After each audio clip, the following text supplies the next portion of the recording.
before we were born.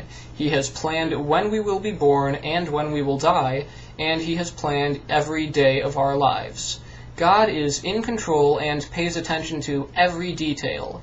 If this is true, then it would seem that this book is entirely unnecessary, a redundancy. If God has already planned everything, then aren't we going to fulfill our purpose or not, regardless of whether or not we learn how to from Rick Warren? And yet Warren says we must choose to obey God. What room is there for our choices in a world that has already been planned right down to the most minute details by God? Moreover, the idea of God's all-encompassing plan, when considered in conjunction with God's ability to know everything, raises some deeply disturbing issues. Has God indeed planned that some people will not fulfill the purpose He placed them on earth for? If so, then what was the point of that?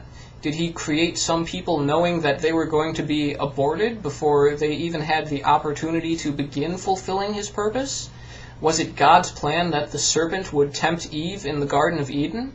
Was it God's plan that she and Adam would eat the fruit of the tree of knowledge and disobey God?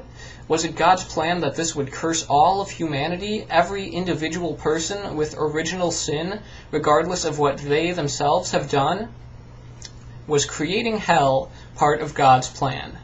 Was it part of God's plan that some people will not be saved and will end up in hell?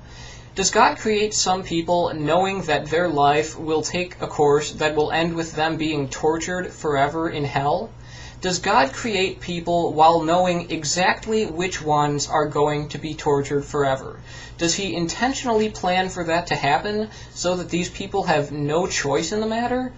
If so, how is that compatible with the idea of a loving God or a perfectly good God?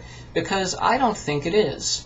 If God, who knows everything and can do anything He wants, either allows this to happen or plays an active role in it, then that does not seem very good or loving at all.